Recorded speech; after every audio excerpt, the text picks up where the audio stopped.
አፍሪካዊው ቼጉቬራ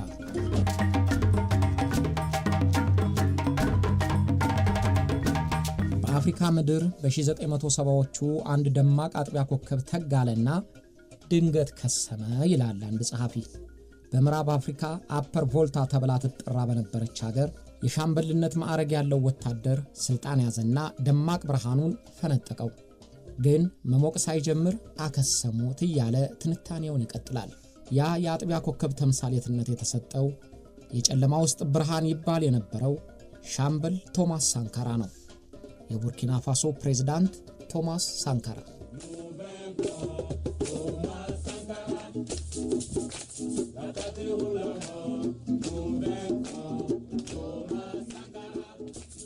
አፍሪካን ከቅኝ ገዢዎቻቸው ብሰው የሰው ኃይሏን ፈጅተው ገንዘቧን ውጠው በደም ባህር የዋኟት የራሷ ልጆች የሆኑት ወታደራዊ ገዢዎች ሆነው ሳለ ቶማስ ሳንካራ በምን የተለየ ሆኖ ነው እንዲህ ያለው ውዳሴ የሚጻፍለት የተባለ እንደሆነ ታሪክ ተመራማሪዎች አንድ ሁለት ብለው የሚጠቅሱለት መልካም ተግባር ይዘረዝሩለታል።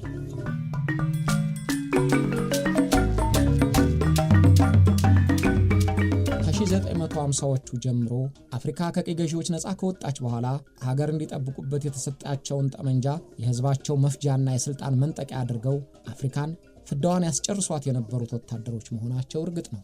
በአንድ የአፍሪካ ሀገር በ2-3 ዓመታት 4-3 ጊዜ ደም አፋሳሽ መፈንቅለ መንግስት እየተደረገ ሰውም ንብረትም ተጨርሷል። ቶማስ ሳንካራ ግን በእነዚህ አይነቶቹ ተርታ የሚጠቀስ አይደለም። ከአፍሪካ ወታደራዊ አምባገነን ገዢዎች ጋር ወታደር ከመሆኑ በስተቀር የሚመሳሰልበት አንዳችም ተግባር የለውም። ይህንን የተናገሩትና የጻፉለት የሀገሩ ሰዎች፣ ጋዜጠኞች፣ የጠላቶቹም ሀገር ጋዜጠኞች ጭምር እንጂ እኔ ከልቦና ያንቅቼ የምናገርለት እንዳይመስላችሁ ማስታወስ እፈልጋለሁ።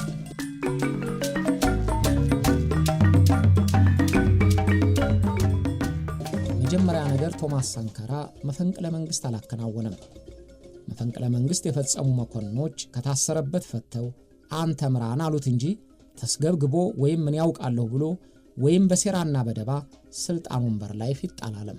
ስለ ፖለቲካ ልምድም ዕውቀትም ሳይኖራቸው ስልጣን እንደሚይዙት እንደ ብዙዎቹ የአፍሪካ ወታደራዊ መሪዎች ሳይሆን ሳንካራ የተማረ በትምህርቱም ጎበዝ የሆነ እቆምለታለሁ የሚለውንም ዓላማ ስልጣን ከመያዙ በፊት ጀምሮ የተለማመደው ነበር። ሳንካራ እንደ ብዙዎቹ የአፍሪካ አምባገነን ወታደራዊ መሪዎች ስልጣን መግደያና መዝረፊያ ነው ብሎ የሚያስብ አልነበረም። ከውትድርና ተግባራቸው ውጪ ምንም ሳያውቁ ሁሉንም አዋቂ ነን እንደሚሉት ወታደራዊ አምባገነን መሪዎች ሳይሆን ቀደም ብሎም በወታደራዊ እዝም በሚኒስትርነትም ተመድቦ ፖለቲካውንና የቢሮክራሲውን ሥራ የተለማመደ ነበር። ቶማስ ሳንካራ እንደ ብዙዎቹ የአፍሪካ ወታደራዊ ገዢዎች ጠመንጃ የያዘ ሁሉ ሀገር ሊመራ ይችላል ከሚል አስተሳሰብ የሚነሳ ሳይሆን እንዲያውም ወታደር በርዕዮተ ዓለምና በዓላማ የሚመራ ካልሆነ ገዳይ ወንጀለኛ ከመሆን አያልፍም የሚል እምነት የነበረው ነው። እንደ ሌሎቹ የአፍሪካ መሪዎች ቀደምቶቹ የነበሩትን ባለስልጣኖች ይበልጡኛል፣ ጥላቸው ይጫነኛል ብሎ ግደሏቸው የሚል በግፍ ደማቸውንም ለማፍሰስ ጮቤ የሚረግጥ አልነበረም። እንደ ላይቤሪያው ሳሙኤል ዶ ለሀገራቸው ነፃነት የተጋደሉትንና የተማሩትን የቀድሞ ባለስልጣኖች በስታዲየም እንጨት ላይ አስሮ አልረሸናቸውም። እንደ ዩጋንዳው ኢዲ አሚን ባለስልጣኖቹን እየገደለ ሬሳቸውን ውሃ ላይ እንዲንሳፈፍ አላደረገም። እንደ ዛይሮ ሴሴኮ የነፃነት ታጋይ መሪዎችን ስጋቸው እየተከተፈ እንዲገደሉ አላስደረገም። እንደ ኢትዮጵያው መንግስቱ ኃይለ ማርያም በዓለም አቀፍ መድረክ ሞገስ ያገኙትን ምሁራንና ሹማምንት አርበኞችንም በጥይት ጨፍጭፎ በአንድ ጉድጓድ ይቀበሩ አላለም። እንደ ቦካሳ ከርሱ በፊት የነበሩ ባለስልጣኖችን በጉሮኖ አልወረወራቸውም። እነዚህ አይነት ለስልጣን ምራቃቸውን የዋጡ መሪዎች በራሱ በሳንካራ መለኪያ ነፍሰ ገዳይ ከመሆን አያልፉም።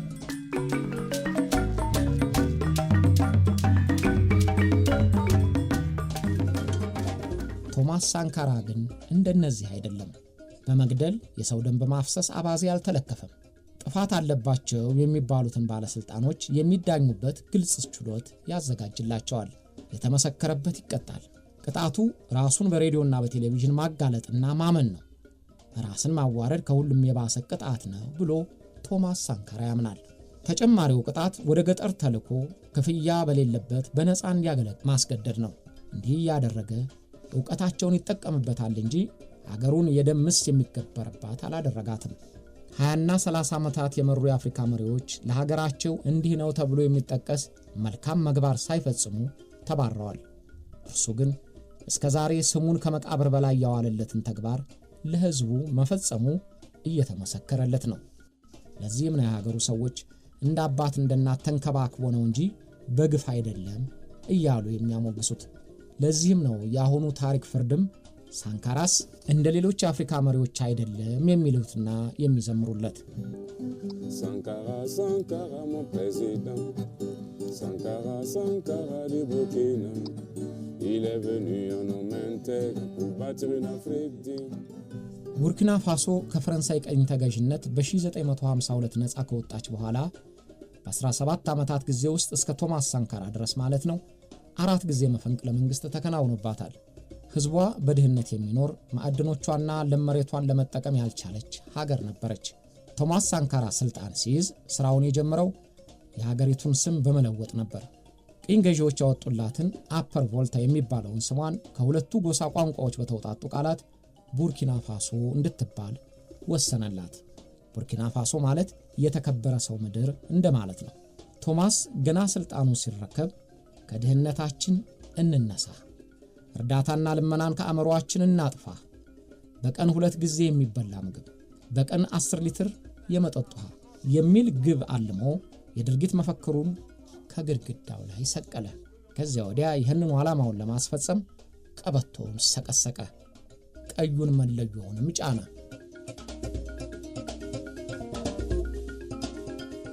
ሻምበል ቶማስ ሳንካራ የፕሬዝዳንትነት ስልጣን ሲይዝ 33 ዓመት ይሆነዋል። ገና በ18 ዓመቱ በአፐር ቮልታ ወታደራዊ ማሰልጠኛ ገብቶ በመኮንንነት ተመርቋል። ከፍተኛ ውጤት በማሳየቱም በማዳጋስካርና በሞሮኮ ለከፍተኛ አዛዥነት ስልጠና ተልኮ በከፍተኛ ማዕረግ ተመርቋል።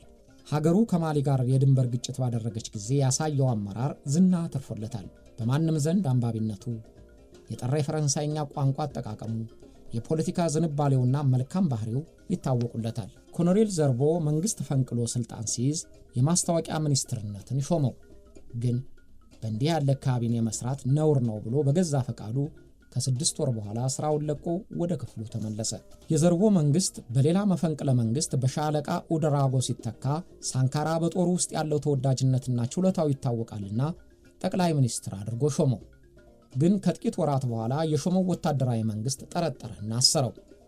ጓደኞቹ እነ ሻምበል ብሌስ ኮምፓወሬ ሌላ መፈንቅለ መንግስት አካሂደው ፈቱትና የመሪነት ስልጣኑን ለርሱ አሸከሙት። ቶማስ ሳንካራ በአስተሳሰቡ የማርክሳዊ ርዕዮት ተከታይ ነው። ይህን አስተሳሰብ በውስጡ እንዲሰርጽ ያደረጉት ደግሞ በማዳጋስካር ያሉ ወታደራዊ አሰልጣኞች ነበሩ። ቼጉቬራን በእጅጉ ያደንቃል። እርሱም እንደ ቼጉቬራ ለሀገሩ ህዝብ ቢሰራ ምኞቱ እንደሆነ ደጋግሞ ይናገር ነበር። አንድ ቀን ይላሉ አንድ ወዳጁ፣ አንድ ቀን ስለ ቼጉቬራ ረጅም ሰዓት አወራንና ቼ በ39 ዓመቱ ተገደለ፣ እኔ ግን እዛም ምደርስ አይመስለኝም አለኝ ይላሉ።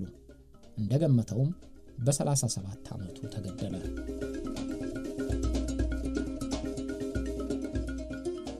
ቶማስ ሳንካራ ቁመቱ ድልድል፣ ሰውነቱ ሸንቃጣ፣ ሲራመድ መንገድ የሚቀለጥፍለት ፈጣን፣ ብዙ ጊዜ ፊቱ በፈገግታ የደመቀ ነበር።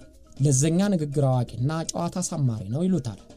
ውስብስቡን ነገር አቅልሎ ለመናገር የሚችል፣ የሚያስቆጣውን ጉዳይ አለዝቦ ግን መልእክቱን አሟልቶ መናገር የሚችል፣ አንደበተ ሙሉ፣ ለሚጠየቀው ጥያቄ ሁሉ መልሱን ወዲያ የሚሰጥ መልስ በኪስ አይነት ሰው ነበር ይሉታል። አንድ ጊዜ ተሰብስበው ከሚያነጋግራቸው ዜጎቹ ውስጥ አንዱ ሁልጊዜ ኢምፔሪያሊዝም ይባላል፣ ኢምፔሪያሊዝም ያለው የት ነው ሲል ጠየቀው።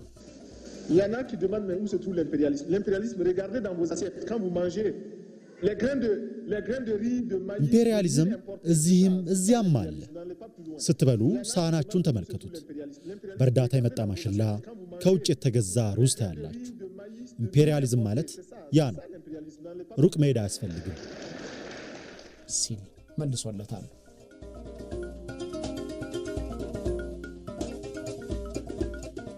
ቶማስ ሳንካራ ሰው አቅራቢ፣ ያቀረበውን ሰው የማይጠረጥር፣ ከዝቅተኛው የሀገሩ ህዝብ ጋር በቀላሉ መደባለቅ የሚችል ነበር እያሉ ያስታውሱታል።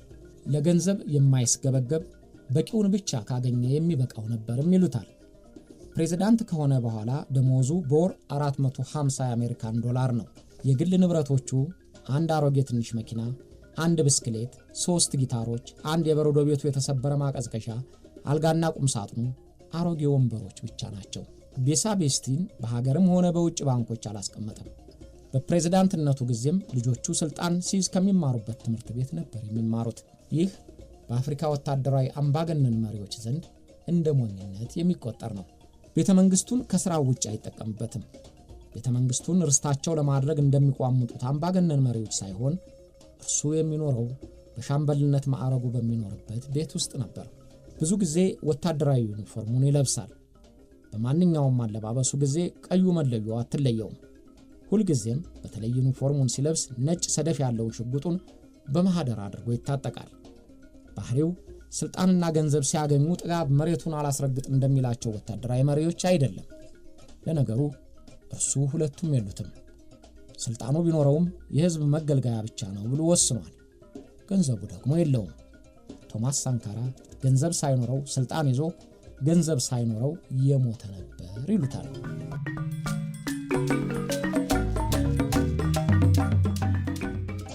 ፕሬዝዳንት ቶማስ ከተለያዩ ማህበረሰብ አባላት ጋር ይሰበሰባል።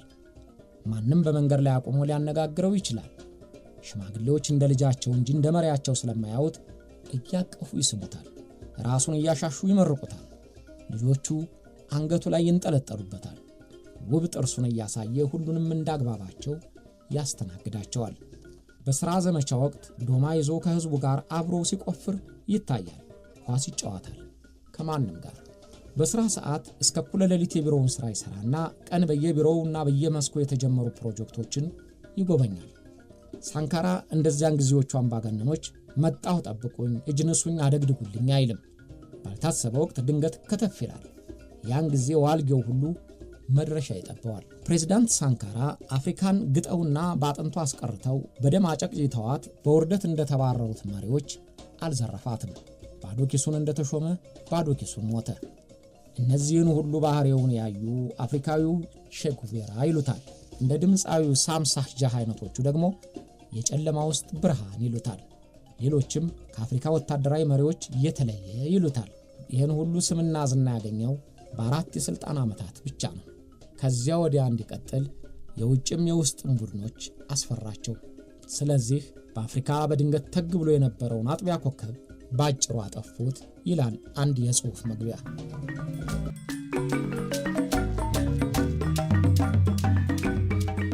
ለቶማስ ሳንካራ ስልጣን ማለት ህዝብን ማገልገያ እንጂ በድሃው ህዝብ ደምና ላብ በደለበ ምቾት ለመኖሪያ አይደለም። ለሳንካራ ስልጣን የላመና የጣመ ለማማረጥ ከአሜሪካ እስከ አውሮፓ ለመንፈላሰስ ለመጠጫና ለዝሙት ፍላጎት ማስፈጸሚያ አይደለም።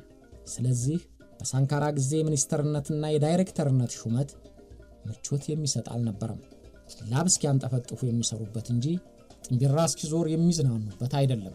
መመሪያውን ራሱም ጭምር ተግባራዊ ያደርገዋል። ሳንካራ ይደረግ ብሎ የሚያዘውን ራሱ ይጀምረዋል እንጂ ሌሎችን መሞከሪያ አያደርግም። ስልጣን እንደያዘ ምቹና የቅንጦት መኪናዎች ባለስልጣኖች እንዳይጠቀሙ ከለከለ። በቤተ መንግስቱ ያሉ መርቸዲሶችንና ፔጆዎቹን እንዲሸጡ አደረገ። ሚኒስትሮች በአነስተኛ መኪና እንዲጠቀሙ ወሰነ። እንዲያውም ለ2 ሚኒስትሮች አንድ መኪና ብቻ ይመደብላቸው ብሎ አስቸግሮ ነበር። ይህ ለመቆጣጠርም ለስራም አይመችም ተብሎ አንድ መኪና እንዲመደብላቸው መፍቀዱን የጊዜው የጸጥታ ሚኒስትር የነበረው ይናገራል። ራሱም ቶማስ ጭምር በአንዲት ትንሽ መኪና ከነአጃቢዎቹ ታጭቆ ይሄዳል። ብስክሌትም ይጠቀማል። ማንኛውም ባለስልጣን አይሮፕላን ሲሳፈር አንደኛ ማዕረግ ብሎ ነገር እንዳያስበው አስጠነቀቀ። በአነስተኛው ማዕረግ መሄድ ግዳጃቸው ነው አላቸው። በዚህ ጉዳይ ላይ እስከ ዛሬ ድረስ የሚጠቀስለት ንግግር አለው። በመጨረሻው ማዕረግ ብትሳፈሩም አይሮፕላኑ ሲነሳ እናንተም ትነሳላችሁ፣ ሲያርፍም ማረፋችሁ አይቀርም። ይህ ሁሉ ቀድሞ የቡርኪና ፋሶ ባለስልጣናት አይተውትና ሰምተውት የማያውቁት ነገር ነበር። እናም አንዳንዶቹን አስደነገጣቸው። እንደ መብት መዳፈርም አድርገው የቆጠሩበት አሉ። እርሱ ግን ሐሳቡን አልለወጠም።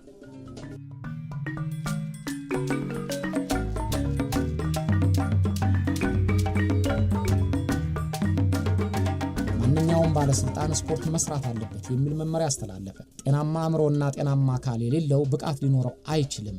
ስለዚህ ስፖርት ስሩ አላቸው። ሹማምንቱ ሁሉ ቱታውን እየለበሰ ሯጭና ኳስ ተጫዋች ሆነ። ራሱም ቅርጫት ኳስ፣ እጅ ኳስ ይጫወታል፣ ብስክሌት ይነዳል፣ ይሮጣል። እንዲህ በማድረጉ ህዝቡ አወደሰው። የሚጠሉት ግን የሰብአዊ መብት ጥሰት አድርገው ተረጎሙበት። ሚኒስትሮችና ሌሎች ባለስልጣኖች ሲባልጉና ሲሰንፉ ከኃላፊነታቸው ያነሳና ገጠር ይሰዳቸዋል። Every year since 83, Thomas Sankara has had a habit of dissolving the government. He would then send the ex-ministers out and about in the country to mingle and work with the ordinary people. በገጠር የሚሰሩት ሥራ ይመድብላቸውና በነፃ እያገለገሉ የገበሬውን መከራና ስቃይ እንዲያውቁት ያደርጋል። የተሻሻሉ ካሉ ወደ ቦታቸው ወይም ወደ ሌላ ሥራ ይመደባሉ። የማይሻሻሉት በዚያው ይባረራሉ። በቶማስ ሳንካራ ዘንድ ስንፍና ዋና የህዝብ ጠላት ተደርጎ ይቆጠራል። ስለዚህ ሰነፎችን ማስታመም አይፈልግም። እንደ ሶሻሊስትነቱ ኢምፔሪያሊዝምን በመፈክር ሲያወግዝ ሰነፍ ሰራተኛ ይውደም፣ ሰነፍ አስተማሪ ይውደም፣ ሰነፍ ተማሪ ይውደም የሚለው መፈክሩን ማሰማት አይረሳም። L'impérialisme, le néocolonialisme, les élèves réactionnaires, les élèves indisciplinés et paresseux, les professeurs carents, les vomissures de la contre-révolution.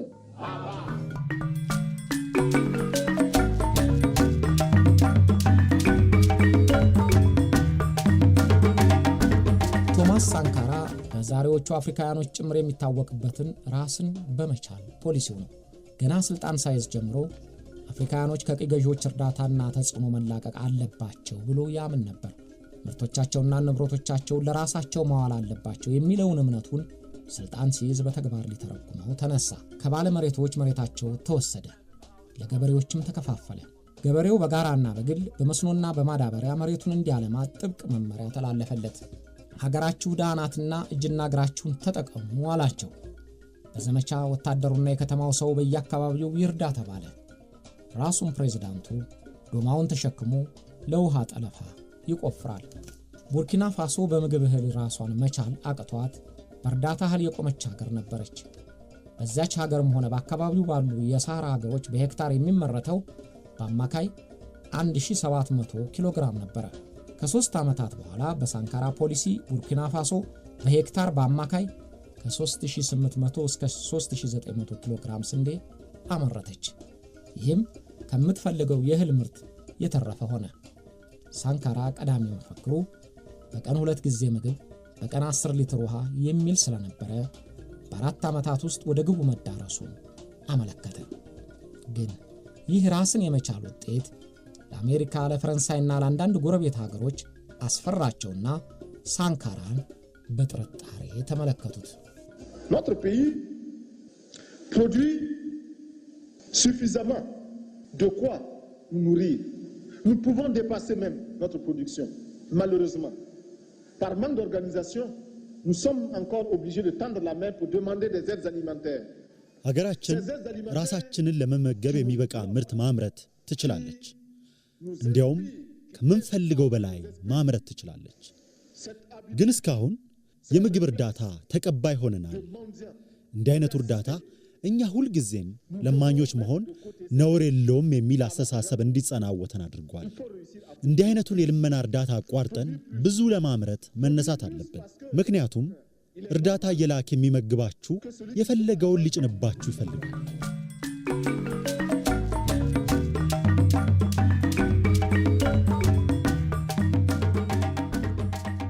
የፕሬዝዳንት ሳንካራ ሌላው ፖሊሲ የሀገራችን ምርቶች የራሳችን ይሁኑ የሚል ነበር። በራስ ምርት መኩራትን በህዝቡ ስሜት ለመቅረጽ ተነሳ። በተገኘው ከፍተኛ የጥጥ ምርት የጨርቃጨርቅ ኢንዱስትሪዎች ምርታቸውን አሳደጉ። ያን ጊዜ ከዚህ በኋላ አለ ፕሬዝዳንት ሳንካራ የምንለብሰው የምንጫማው የሀገራችን ምርት ብቻ መሆን አለበት አለና ሚኒስትርም ሆነ ሹም ገበሬም ሆነ ሰራተኛ በሀገር የተመረተውን ጨርቅ እንዲለብሱ ተነገራቸው። እንደምን ጊዜውም ሁሉ ራሱ ሳንካራም በሀገሩ የተመረቱትን ጨርቆች በሀገሩ ልብስ ሰፊዎች የተሰፉትን ብቻ ይለብሳል። ታዲያ ምን ጊዜም አዲስ አስተሳሰብን መቀበል ያዳግታልና አንዳንድ ሰራተኞች የውጭ ሀገር ልብስ እየለበሱ የሀገራቸውን ጨርቅ በላስቲክ እየያዙ ወደ ስራ ይሄዳሉ። ሳንካራ ደግሞ ከየት መጣ ሳይባል በማንኛውም ጊዜ በማንኛውም ቢሮ ከተፍ ይላል። ያን ጊዜ ታዲያ ሳንካራ መጣ እየተባለ የለበሱትን አውልቀው የሀገሩን ልብስ ይለብሱ ነበርና የልብሱ ስያሜ ሳንካራ መጣ ተባለ እያሉ ዛሬም ይተርኩታል። የዚህን በራስ ምርት መተማመን ጠቃሚነት አዲስ አበባ ተደርጎ በነበረው የአፍሪካ አንድነት ድርጅት የመሪዎች ስብሰባ ላይም ተገኝቶ ለመሪዎቹ ሊያስገነዝባቸው ሞክሯል። ግን ሳቁለት እንጂ አልሰሙትም። Les gourdins et les coutelas que nous achetons sont inutiles. Faisons en sorte également que le marché africain soit le marché des Africains. Produire en Afrique, transformer en Afrique et consommer en Afrique. Produisons ce dont nous avons besoin et consommons ce que nous produisons au lieu d'importer. Le Burkina Faso est venu vous exposer መሬታችን ለም የአፍሪካን ሀብት እኛው መጠቀም አለብን። የሰው ሀብት አለን፣ ሰፊ ገበያ አለን። ሳይንስና ቴክኖሎጂ እንማርበት እንማራለን። የአፍሪካን ገበያ ለአፍሪካ እናድርገው። በአፍሪካ የተመረተውን በአፍሪካ እንጠቀምበት። እኛ በቡርኪና ፋሶ የተመረተ ለብሰን ነው እዚህ የመጣ ነው። ቡርኪና ፋሶ ተመርቶ እዛው የተሰፋውን ህዝባችን ይለብሳል። እኔና የሉካን ቡድኑ የለበስነው አንዲትም ክር ከአውሮፓ ወይም ከአሜሪካ መጥቶ የተሰራ አይደለም፣ በእኛው የተሰራ ነው። እዚህ የፋሽን ሾው ለማሳየት አይደለም የመጣሁት፣ ግን እንደ አፍሪካውያን መኖር እንዳለብን ለመግለጽ ነው። እንዲህ ማድረግ በነፃነት ለመኖር ብቸኛው መንገድ ነው።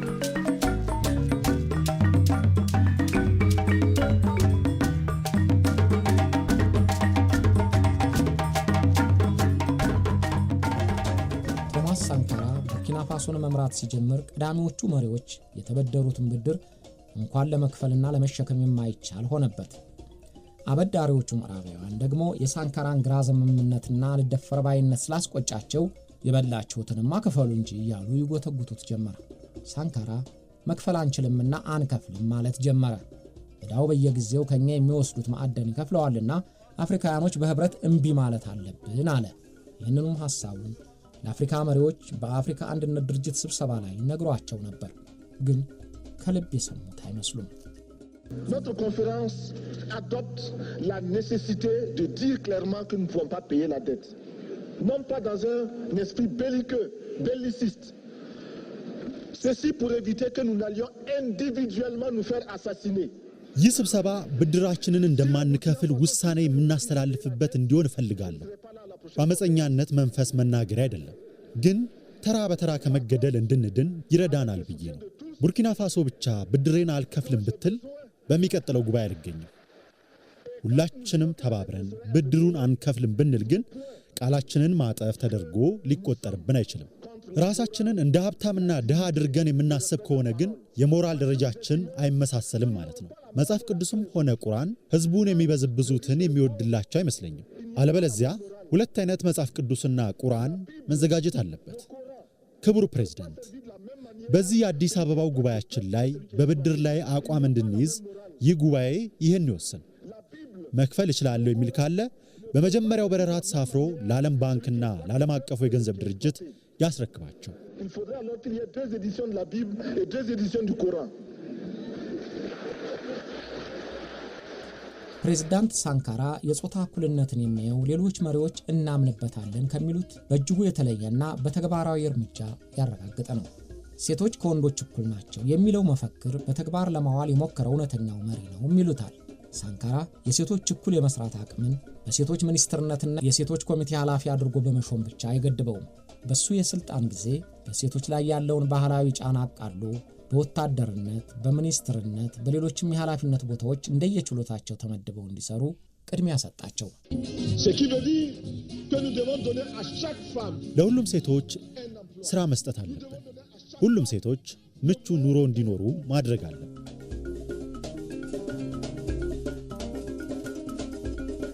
አንድ ጊዜ ማርች 8 የሴቶች ቀን ሲከበር ዛሬ በዓላቸው ስለሆነ ሴቶች አርፈው እንዲውሉ ባሎችና አቤት ያሉ ወንዶች ገበያ ወጥተው ዕቃ ገዝተው ሴቶች የሚሰሩትን ሁሉ ሰርተው እንዲውሉ መመሪያ ወጣ። ሳንካራ የሚለውን ህዝቦቹ ይሰሙታልና እየገረማቸው እየሳቁም ወንዶች በዚያለት የሴቶቹን ሥራ ሲሰሩ አሉ። እስከዚህ ድረስ ሴቶችን የማክበር አስተሳሰብ እንዲዳብር ደክሟል። አንድ ጊዜ በዩኒቨርሲቲ ተማሪዎችን ሲያነጋግር አንድ ተማሪ በሴቶች ላይ ያለውን አቋም ሊፈትነው ፈልጎ እንዲህ ሲል ጠየቀው። የሴቶች እኩልነት በዩኒቨርሲቲ ማህበረሰብ እንዴት ሊከበር ይችላል ብለህ ታስባለህ? ሲል ጠየቀው። ሳንካራ አቅልሎና ሰሚው እንዲገባው አድርጎ በመናገር ችሎታው እንዲህ መለሰለት። Il faudrait qu'ici aussi nous commencions à nous débarrasser de cet art féodal là. Ce sont des arts féodales, de l'éducation féodale qui nous a dit que le garçon est toujours au-dessus de la fille. À l'école même, quand la fille quand les filles ሁልጊዜም ወንዶች ልጆች ከሴቶች ልጆች የበለጡ ናቸው የሚለውን ፊውዳላዊ ኋላው ቀር ልማድ ማስወገድ አለብን። በተለይ በትምህርት ቤት ሴት ተማሪዎች ሲያረግዙ ይባረራሉ። ነገር ግን ለእርግዝና ወንዱ ጓደኛዋ ኃላፊነት እንዳለበት ማንም ማወቅ አይፈልግም። እርሱም እዚያው የሚማር ይሆናል። ግን እርሱ ተባረር አይባልም። ስለዚህ ወንዶች የፈለጉትን ያህል ማስረገዝ ይችላሉ። 12ኛ ክፍል እስኪደርሱ ልጆች ሊኖሯቸው ይችላሉ። ይህን አስተሳሰብ መስበር አለብን።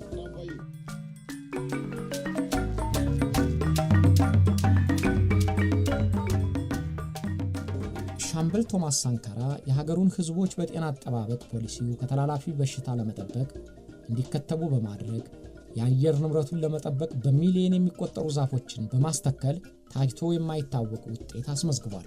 በተለይ በጤና አጠባበቅ ፖሊሲው በወሰደው እርምጃ የዓለም የጤና ድርጅት አመስግኖታል።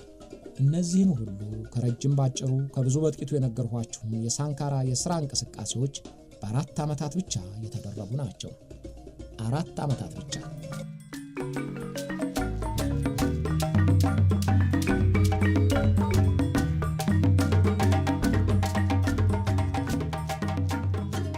ፕሬዝዳንት ቶማስ ሳንካራ ሀገሩን በምጣኔ ሀብት እድገት እንድታስመዘግብ በላይታች በሚጋጥርበት ወቅት ፖለቲካውንም ማስተባብሮ መሄድ ነበረበት። በፖለቲካ አመራሩ ከውስጥና ከውጭም እንደ ንፊፊት የወጠሩትን ቡድኖች መታገል ነበረበት። ሶሻሊስታዊ አመለካከቱና እንቅስቃሴው እንደ ጎኑ ጋት የቆጠሩት ፈረንሳይና ተባባሪዎቿ የማሰናከያ ሾሃቸውን በመንገዱ ላይ ደነቀሩበት። በሀገር ውስጥም መቼም ሁሉም አይወድምና የአብዮቱ ፍሬ ዘገየብን የሚሉ ይቃወሙት ገቡ። በቀዳሚነትም መምህራን ደሞዝ አነሰም ብለው አድማ መቱ። ቶማስ ሳንካራ 1400 የሚሆኑትን የአንደኛ ደረጃ አስተማሪዎችን ከስራቸው አባረረና እስከ 10ኛ ክፍል የተማሩ ወታደሮች የ10 ቀን ስልጠና ተሰጥቷቸው እንዲያስተምሩ አዘዘ። በእርግጥ ውጤቱ አሉታዊ እንደሚሆን የታወቀ ነበር። ስለዚህም በትምህርቱ ረገድ ክፍተት ተፈጠረ።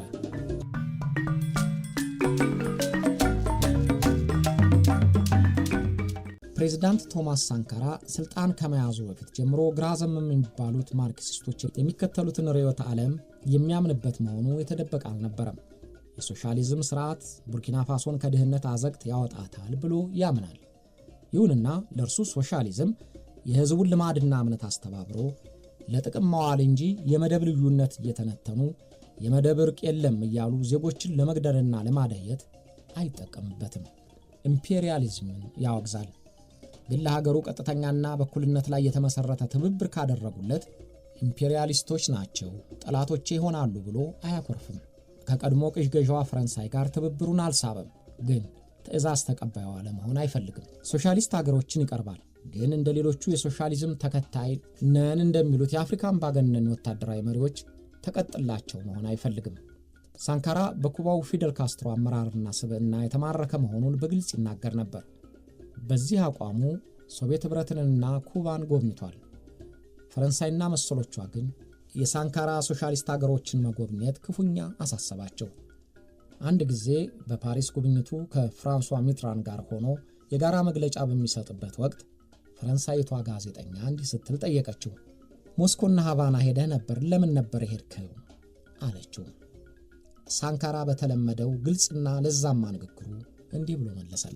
Bon, j'ai été à Moscou, j'ai été à Cuba et ailleurs aussi.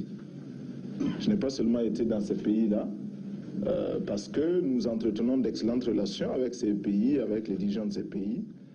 አዎ ሞስኮም ሃቫናም ሄጄ ነበር። ምክንያቱም ከነዚህ ሀገሮች ጋር ጥሩ ግንኙነት ስላለን ነው።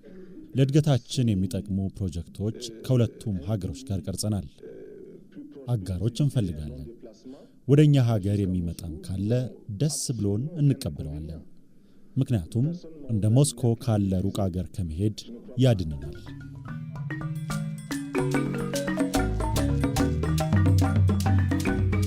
ቶማስ ሳንካራ ማንኛውንም እርምጃ ለማድረግ ቢፈልግ ለህዝቡ ካልተስማማው ለመለወጥ አያመነታም። አንድ ጊዜ በመምህራኖች አመጽና በሌሎች ንቅናቄዎች ምክንያት የሰዓት እላፊ ገደብ ተጥሎ ነበር። የሰዓት እላፊውን እንዲያስከብሩ የታዘዙት የጸጥታ አስከባሪዎች የግል ጥቅማቸው ማስፈጸሚያ ያደረጉት ህዝቡን አማረሩት። ህዝቡ ቶማስ ሳንካራን ይቀርበዋልና ይህንን ችግሩ በግልጽ ነገረው። እሱም የችግሩን መንስኤ ቀድሞ ያውቀው ኖሮ በህዝቡ ፊት እንዲህ ብሎ ተናገረና አመነ። Il y a même des cas, il faut aussi le dire, surtout pendant la période du couvre-feu, d'autres règlements de compte d'un autre genre, mais il faut le dire aussi. Ces camarades qui, parce que militants CDR, responsables de la sécurité, የሰዓት እላፊ በሚገደብበት ጊዜ የአብዮቱ የመከላከያ ምክር ቤት አባል የሆኑ የጸጥታ አስከባሪ ኃይሎች የሚያደርጉትን እናውቃለን። ትልቅ ጠመንጃ ይሸከሙና የሰዓት እላፊው ከምሽቱ 1 ሰዓት ሆኖ ገና 10 ጉዳይ ሲሆን እሴቶች መኖሪያ አካባቢ ያንዣብባሉ። እንደ ጣውንት የሚያዩአቸውን ወንዶችም ሰዓት እላፊው ደርሷል፣ ወደ ቤት ሂድ ያለዚያ ትታሰራለህ ይሏቸዋል። ይህን ሁሉ እናውቃለን። ስለዚህ ላንተ ካልጠቀመ ምን ይሰራልናል? የሰዓት እላፊ አዋጁን ለእኩል ተጠቃሚነት ስንል እናነሳዋለን። et ceux qui doivent échouer par leur incapacité échoueront.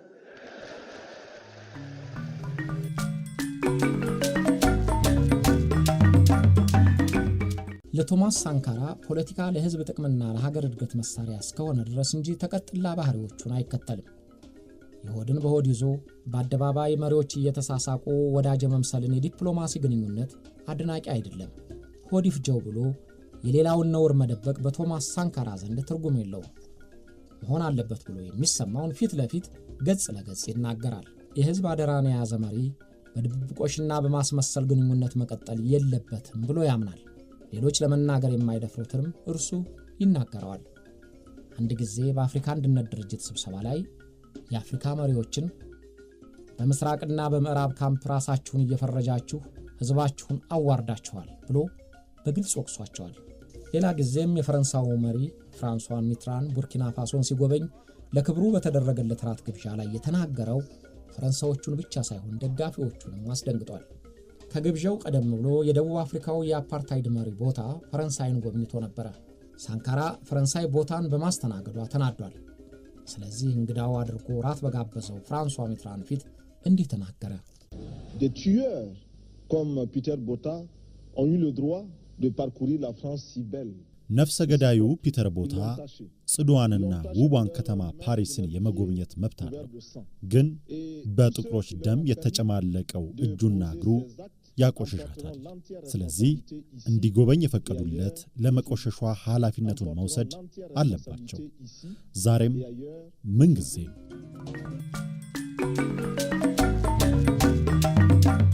ፕሬዝዳንት ሚትራን ቅሬታ ባጀበው ፈገግታ አዳመጠው።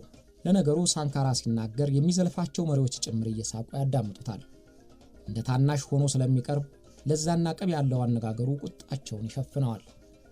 ሚትራንም በተራው Et ailleurs, aujourd'hui et toujours. Je suis comme lui. Il dit ce qu'il pense, je le dis aussi. Et je trouve que dans un certain nombre de ses jugements, እሱ ያሰበውን እንደተናገረ ሁሉ እኔም እንድናገር ይፈቅድልኛል ብዬ አምናለሁ አለው። ልምድ የገራው ፍራንሷ ሚትራን በጉርምስና ባለማወቅ የተናገርከው ነው ለማለት የተጠቀመባቸው ቃላት ከሳንካራ አቀራረብ ይራራቃል። ሳንካራም አግቦው ገብቶት ስቋል። ሳንካራ የሐሳብ ልዩነት የሚያናድደው ሰው ስላልነበረ ተነገረኝ ተዘለፍኩ ብሎ የሚናደድ አልነበረም። ሳንካራ የዚያለት ንግግሩ የተለመደ ባህሪው ተደርጎ የተቆጠረለት ይምሰለው እንጂ ፍራንሷ ሚትራን ግን ያንለቱኑ ከሳንካራ መገላገል እንዳለበት የወሰነ ይመስላል ይላል የወቅቱ የጸጥታ ኃላፊ።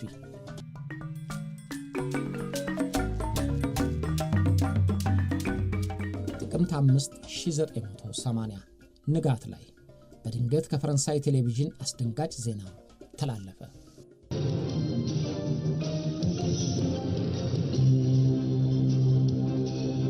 L'Afrique à nouveau secouée par le démon du coup d'État. La nouvelle a été confirmée ce matin à Ouagadougou. Thomas Sankara, ancien chef አፍሪካ በአዲሱ መፈንቅለ መንግስት ደንግጣለች። የቡርኪና ፋሶ የቀድሞ ፕሬዝዳንት ቶማስ ሳንካራ በፕሬዝዳንቱ ቤተ መንግስት በተደረገ ተኩስ ተገድለዋል።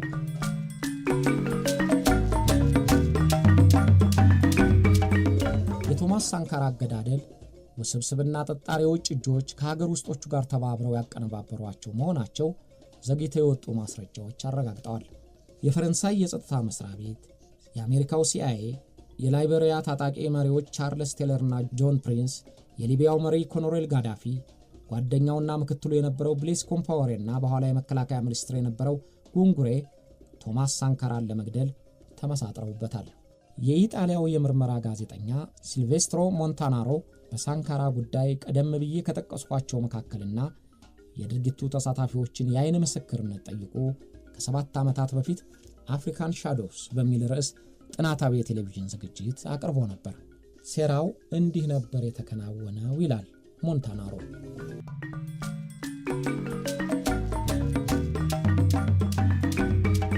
የላይቤሪያው ቻርልስ ቴለር ከታሰረበት የአሜሪካ እስር ቤት ተፈቶ በድንገት ላይቤሪያ ግዛት ታየ። ያን ጊዜ አሜሪካ ፕሬዝዳንት ሳሙኤል ዶን ከስልጣን ለማውረድ የምትፈልግበት ጊዜ ስለነበረ የአርበኞች እንቅስቃሴን እንዲመራ ቴለር ከመሳሪያና ከገንዘብ ጋር ነበር የተላከው። ወታደራዊ ስልጠናም እንዲያገኝ ወደ ሊቢያ ተላከ።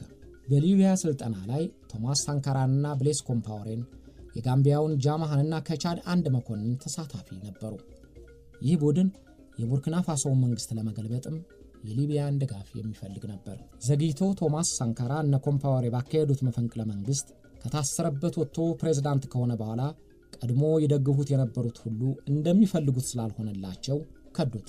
አሜሪካና ፈረንሳይ የሶሻሊዝም ተከታይ ሆኖ አፍቃሪ ሶቪየት መሆኑ፣ የግል ንብረቶቹን መውረሱ በዚያ አካባቢ ያሉ የሌሎች ሀገሮች ህዝቦችን እያነቃቃ ያነሳሳብናል ብለው ጠልተውታል። ፈረንሳይ በቂ ግዛቶቿ ላይ ያላትን ተሰሚነትና ጥቅም የሚንድ የእጅ አዙር ቅኝ አገዛዟን የሚያቋርጥ መሪ እንዲኖር አልፈለገችም።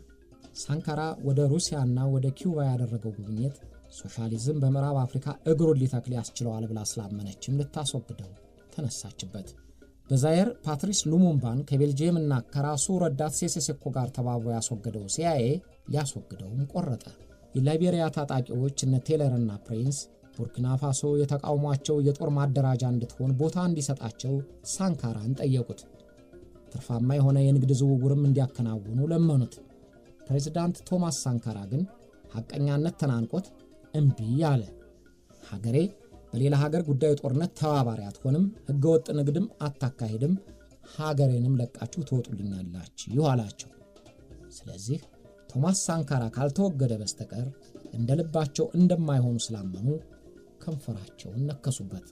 የሳንካራ ህዝብ የማነሳሳት አቅም ያስፈራቸው አይቮሪ ኮስትን የመሳሰሉ ጎረቤት ሀገሮችም የሳንካራን ዕድሜ ማጠር ተመኙ።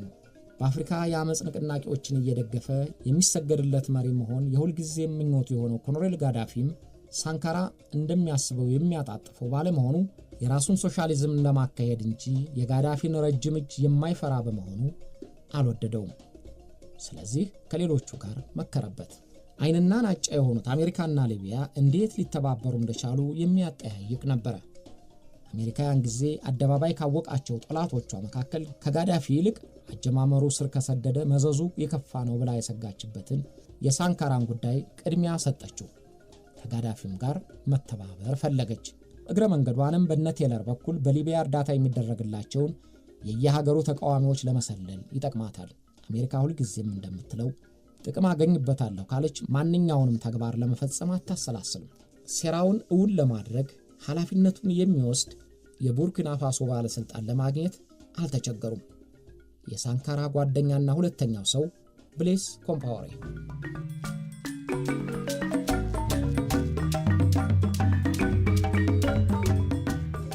ሻምበል ብሌስ ኮምፓወሬ ያን ጊዜ በሀገሪቱን በበላይነት የሚመራው ወታደራዊ ምክር ቤት ምክትል ሊቀመንበርና የቶማስ ሳንካራ ሁለተኛ ሰው ነው። ብሌስ ኮምፓወሬና ቶማስ ሳንካራ ሀገር የቀናባቸው ለምሳና ለራት የማይለያዩ ጓደኛሞች ነበሩ።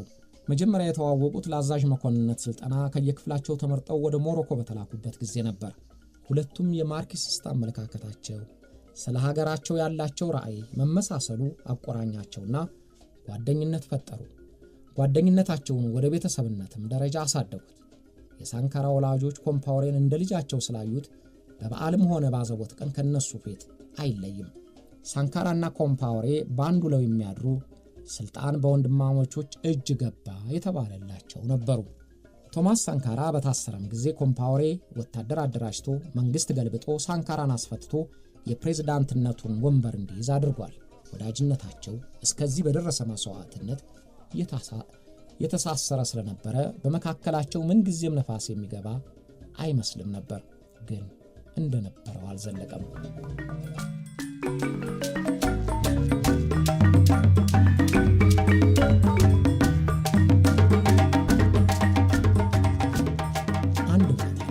ቶማስ ሳንካራ በህዝቡ ልቦና ውስጥ ሰርጎ ገብቷል። ደጋፊው በርክቷል።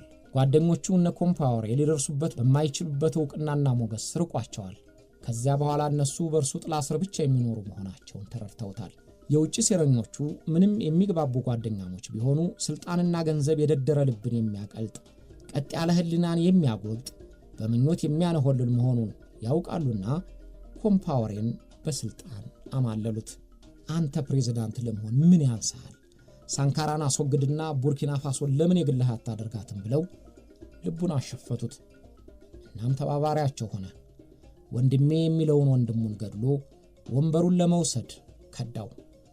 አብሮ የበላን ሰው አብሮ የጠጣን ሰው እረ እንደምን አርጎ ገላጋይ መለሰው የሚለውን አይነት ሞራላዊ ብሂል ሰረዘው። ጓደኝነት፣ ጓድነት፣ መተማመን ከስልጣን ሊበልጡ እንደማይችሉ ያመነው ሻምበል ብሌስ ኮምፓወሬ ቶማስን በጀርባው ሰቅስቆ ለመውጋት አሲረበት።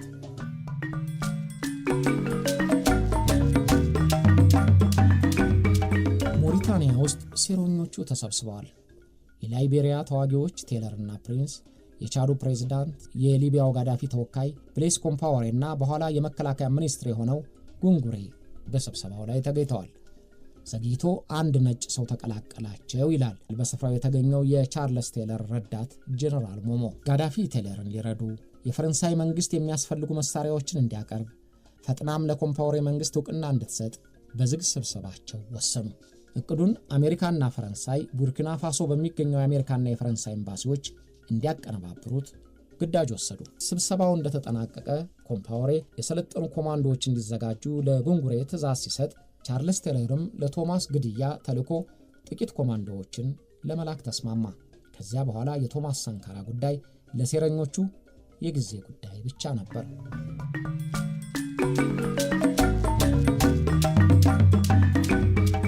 በኡጋዱጉ ቤተ መንግሥት ቶማስ ሳንካራ ፋታ የሌለውን ሥራ እያከናወነ ነበረ። ቀደም ብሎ ጀምሮ የብሌስ ኮምፓወሬ መክዳትና ለመፈንቅለ መንግሥት መዘጋጀት በጦሩና በፖሊስ ክፍሉ በየስፍራውም የሚወራ ነበር። የጸጥታ ክፍሉም የዚህን እርግጠኛነት ደርሶበታል። የወቅቱ የደህንነት ሚኒስትር የነበረው እርነስት ውድራውጎ እንደሚለው ከሆነ የኮምፓወሬ አስተያየት እየተለወጠ መሆኑን የደህንነት መስሪያ ቤቱ ደርሶበታል። የአስተማሪዎች እንቅስቃሴ ከተጀመረ በኋላ ኮምፓወሬ ሳንካራን ማማት፣ ቡድኖችን ማዘጋጀት ጀምሮ ነበር። ለመንግስት ግልበጣ ኮማንዶዎቹን ማዘጋጀቱም ደርሰንበታል ይላል የደህንነት ሚኒስትሩ። ይህንንም ለጓድ ፕሬዝዳንት ሳንካራ ስነግረው አላምንም አለኝ።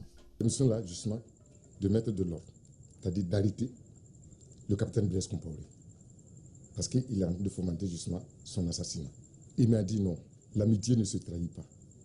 Je dis mais ce n'est plus l'amitié. Quand par exemple on planifie de tuer, ce n'est pas bon. ኮምፓወሬ ይታሰር ከስልጣኑ ማስገድለው አለበለዚያ ስልጣን አደጋ ላይ ነው ብዬ ስነግረው ጓደኝነት አይከዳም፣ እነሱ ይክዱኝ እንጂ እኔ መክዳት አልችልም፣ እንግዲህን ሳልጠራጠር ከመሄድ በስተቀር ሌላ ምርጫ የለኝም አለኝ። እኔም ግድያ ማቀድ ጓደኝነትን ያሳያል ስለው ትክክል አይደለም ብሎ ፍርጥም ያለ አቋሙን ነገረኝ። የፖሊስና የመከላከያ መረጃ ክፍሉም ነግሮታል፣ ግን አላመነም። ከዚያ ወዲያ በእኛ በኩል ይላል ውድራውጎ መፈንቅለ መንግስት የሚደረግበትን ጊዜ የመጠበቅ ጉዳይ ነበር። ቶማስ ሳንካራ ሁልጊዜም ሀገር የሚያድገው ህዝብ የሚበለጽገው በመተማመንና አብሮ በመስራት እንጂ በጥርጣሬና ሰውን በመግደል አለመሆኑን ባያሌው ያምናል። ስለዚህ እንዳንበሳ ወደፊቱ እንጂ እንደ ጅብ ወደ ጎኑና ወደ ኋላው እየተገላመጠ መሄድ የፖለቲካ ሰዎች ባህሪ መሆኑ አልገባውም። ብዙ ጊዜ የሚናገረውም ኃይለ ቃል ነበረው። ቶማስ ሳንካራን መግደል ይቻላል፣ ሐሳብን መግደል ግን አይቻልም።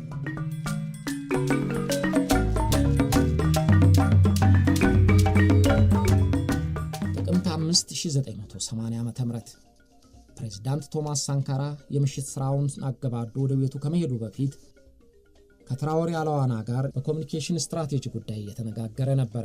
አብሮ በስብሰባ የቆየው ሻምበል ብሌስ ኮምፓወሬ ወደ ቤቱ የሚሄድ መስሎ ለግድያ የተዘጋጁትን ወታደሮች አደራጅ እያስተባበረ ነበር።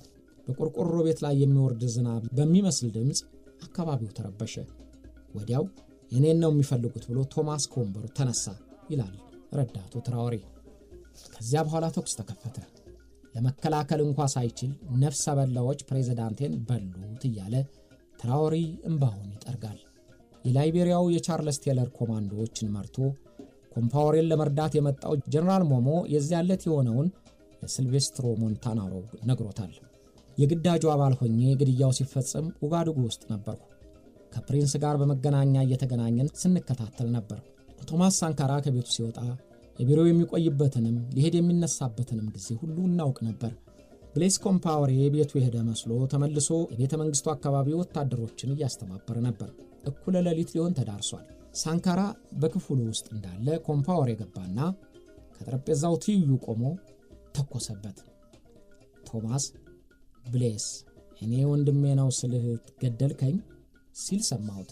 ኮምፓወሬ ፊቱ ተለዋወጠና በፈረንሳይኛ ሲናገር ሰማሁት። ግን ፈረንሳይኛ ብዙም ስለማላውቅ ያለውን አልተረዳሁትም። ወዲያው ደግሞ ተኮሰበት። ቶማስ ሳንካራም ከወንበሩ ላይ ተዝለፍልፎ ወደቀ።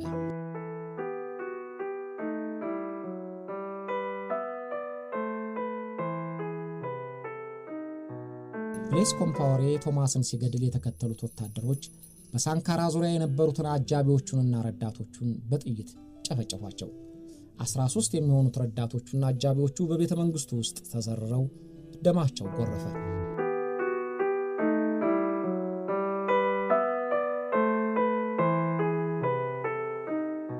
ትራኦሬ ያለዋና የኮሙኒኬሽን ስትራቴጂ ጉዳይ ጨዋታቸውን ሳያጠናቅቁ ተኩሱ ሲከፈት በሞቱት ጓደኞቹ ሬሳ ተከለለና ጨርሶ የሞተ መሰለ።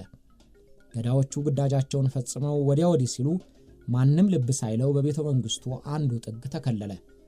የተረጋጋ ሲመስልም ሹልክ ብሎ ወጣ። ትረፊ ያላት ነፍስ ኖራ አምላኩ ለምስክርነት ከዚያ መዓት አትርፎ እስከ ዛሬ አቆየው።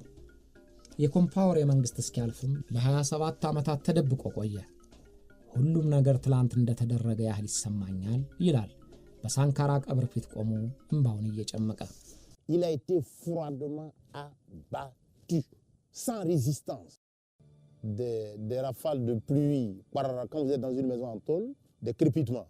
Voilà où tout est parti. Et le camarade président se lève en ce moment-là, c'est de moi qu'ils ont besoin. Il sort les mains en l'air. Je précise bien, les mains en l'air.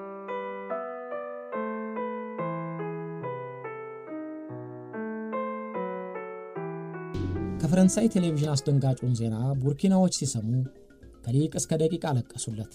በየአደባባዩ፣ በየጓዳው፣ በየቤተ ክርስቲያኑ እንባቸውን አፈሰሱለት። ህዝቡ አስተባባሪ ሳይፈልግ ወየው እያለ አለቀሰለት።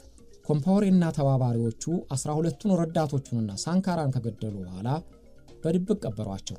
የመሞቱ ዜና ከተሰማ በኋላ ቶማስ ሳንካራ በድንገት መሞቱን ኮምፓወሬ ፕሬዝዳንት መሆኑ በሬዲዮ ታወጀ። ሻምበል ብሌስ ኮምፓወሬ በቴሌቪዥን ቀርቦ ጓደኛዬን በማጣቴ በሐዘን ተመትቻለሁ ብሎ ፊቱን በሐዘን አኮሳቶ እንባውን አቅርቦ ታየ። ያሳዝናል። እኔንም ሊያስወግደኝ እንደነበረው መስማቴ የበለጠ ጸጽቶኛል አለ። ይህን ይበል እንጂ በክብር እንዲቀበር አላደረገውም። ቀብሩ የት እንደሆነም አልተነገረም።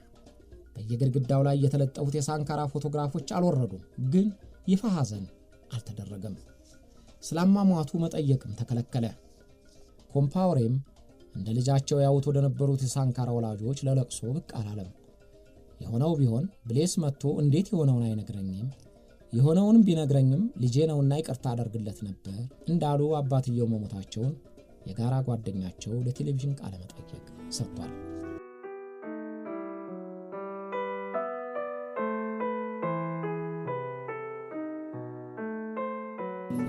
ህዝቡ የኮምፓወሬን ቃል አላመነውም። አብዛኛው ህዝብ ፎቶግራፉን በየቤቱ እንዳንጠለጠለ፣ ለሳንካራ እንዳለቀሰ 27 ዓመታት አለፉ። በተቀናቃኞቻቸው የተገደሉ መሪዎች ሊለቀስላቸው ቀርቶ የሚወነጅላቸው ይበዛል።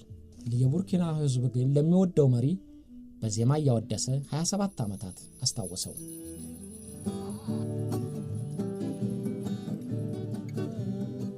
Sankara, Sankara, mon président, Sankara, Sankara du Burkina. Il est venu en homme intègre pour bâtir une Afrique du Sankara, Sankara, Sankara. ብሌስ ኮምፓወሬ የፕሬዝዳንትነት ስልጣኑን እንደያዘ እንደ ምክራቸው ፈረንሳይ ወዲያውኑ ዕውቅና ሰጠች። ሳንካራ ጀምሯቸው የነበሩ ፖሊሲዎችም አንድ ባንድ ተቀለበሱ። መሬት የህዝብ መሆኑ ቀረ፣ ሹማምንት በቁጠባ መኖራቸው ተሰረዘ፣ የሀገር ምርት ለሀገሬው ህዝብ መባሉ ቀረ።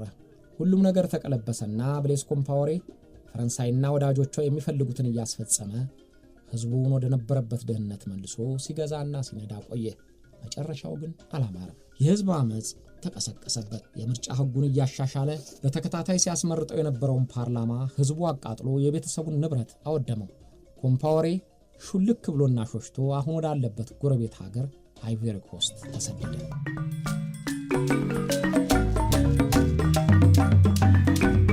የብሌስ ኮምፓወሬ ፀሐይ ስትጠልቅ የቶማስ ሳንካራ ስም እንደ ጧት ጮራ እየደመቀ እንደ አጥቢያ ኮከብ እየፈካ መውጣት ጀመረ። ህዝቡ ሳንካራን እንደገና እንዳዳይ መሲህ አይቶት ያወድሰው ገባ። አገዳደሉ ተጣርቶ ገዳዮቹ ለፍርድ እንዲቀርቡ ችሎት ተሰየመ። ብሌስ ካለበት ሆኖ እጄ የለበትም ቢል ግን ወደ ሀገሩ ተመልሶ ፍርድ ቤት ቀርቦ ለመከራከር እምቢ አለ። መቃብሩ ተገኘና በፍርድ ቤት ትዕዛዝ አስከሬኑ እንዲመረመር ታዘዘ። የሳንካራና የ12ቱ ረዳቶች አስከሬን በአንድ የመቃብር ቦታ ተገኝቶ ተመረመረ። ሁሉም በጥይት መገደላቸው ተረጋገጠ። ቶማስ ሳንካራ ከ12 በላይ በሚሆን ጥይት ሰውነቱ ተበሳስቶ መገደሉን የምርመራው ውጤት አሳየ።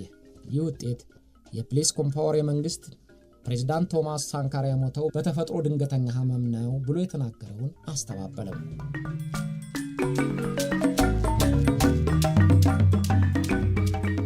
አሁን የፍርድ ቤቱ ሂደት እየተካሄደ ነው። ለቶማስ ሳንካራ አደባባይ ተሰርቶለታል። በየትም ቦታ ስዕሉ ተለጥፏል። ህዝቦቹ የአንድነታቸውና የክብራቸው ምልክት አድርገውታል። ከቡርኪና ፋሶ አልፎ በደቡብ አፍሪካ ወጣቶች ቀዩን መለዮውን እየደፉ ምስሉ ያለበትን ቲሸርት እየለበሱ አግንነውታል። በስሙም ዜማ ተደርሶለታል። ይህን ሁሉ ክብር አፍሪካዊው ቼ ጉቬራ አያይም። ግን ወዳጆቹና ተወላጆቹ አንገታቸውን ቀና አድርገው መሄድ ይችላሉ። ገዳዮቹም በተራቸው ይሞታሉ። ግን ተወላጆቻቸው አንገታቸውን በፍረት ቆልመው ይኖራሉ። ክፉ ሥራ ምንጊዜም ቢሆን እስከ ዘር ማንዘር የሚያሸማቅቅ መሆኑ አይቀርም። እንደ ቶማስ ሳንካራ ያሉ በበጎ ምግባር የታጠቡትን በቆሻሻ ባህር ያልተዘፈቁትን ትውልዶች እየተቀባበሉ ያሞግሷቸዋል። እንደ ቡርኪና ፋሶ ዕውቅ የሬጌ አቀንቃኝ ሳምሳ ሺህ ያሉ የኪነ ጥበብ ሰዎችም ስማቸውን ከአጽናፍ እስከ አጽናፍ ያስተጋቡላቸዋል። Sankara, Sankara, mon président. Sankara, Sankara du Burkina.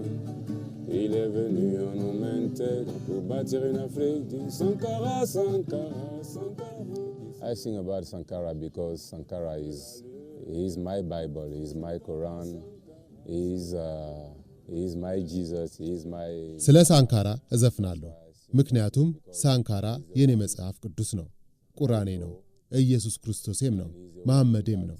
ለሀገሩ ባስገኘው ሴት በሰራቸው መልካም ምግባሮች ሳንካራ ለኔ በጨለማ ውስጥ ያለ ብርሃን ነው።